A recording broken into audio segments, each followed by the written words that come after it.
আমি আসছি বরমপুকুরে, আমার দাদা ঠাকুরের এই জায়গায় স্থান, দাদিমার স্থান, সেখানে আসছি। তাদের আমি একটু কিছু মিষ্টি এবং খুশি মনে কিছু খাবারের জন্য আমি নিয়ে আসছিলাম। এই যে আমাদের এটা চিতাখোলা, এখানে সৎ কাজ করা হয়, দেখেন এখানে সৎ কাজ করা হয়। আর আমার দাদিমা আমার পাশে থাকে, সর্বদাই পাশে থাকে। সে প্রত্যেকটা মানুষ কল্যাণের উপকার করে। কারণ কে বলেছে শ্মশানকালীরা খারাপ? মোটেই খারাপ না। আমরা মানুষ, আমরা খারাপ, তারাই ভালো। তারা কখনো মানুষের ক্ষতি চায় না। আমরা মানুষ আসি কিছু সেরেকি কুফুরি কাজ করার জন্য। এই যে শ্মশানে, এই দেখেন, এইটা আছে সীতা, এটা হচ্ছে সীতা। এই সীতার পরে অনেক কিছু খারাপ কাজ করায়। একটু আগে একটা মানুষ, কবিরাজ একটা ঘি রাখছিল কিছু মানুষকে ক্ষতি করার জন্য, সেরেকি কাজ করার জন্য। আমি সেটা ফেলে দিছি।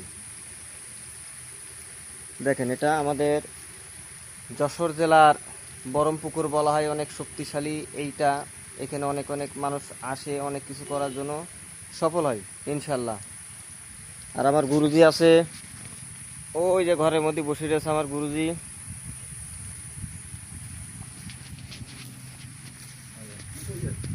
আমার অনলাইনে যত ভক্তগণ আছে, বন্ধুগণ আছে, ইনি আমার গুরুজি। এই যে আমরা ভোগ দিছি, এই যে আমরা এখানে ভোগটা দিছি আমার দাদিমার নামের পরে। ওই যে আমার গুরুজি বসে রয়েছেন। সে সর্বদাই মানুষ কল্যাণের উপকারের জন্য পাশে থাকে, কখনো খারাপ কাজ সে করে না। তার কাছে বহুত খারাপ বিদ্যা আছে, সে কখনো খারাপ কাজ করে না। সবাই দোয়া করবেন আমাদের জন্য, যাতে ভালো কাজ করতে পারি, মানুষ কল্যাণের উপকার এবং মানুষের পাশে যাতে আমরা থাকতে পারি। এটুকু আপনাদের কাছে দোয়া।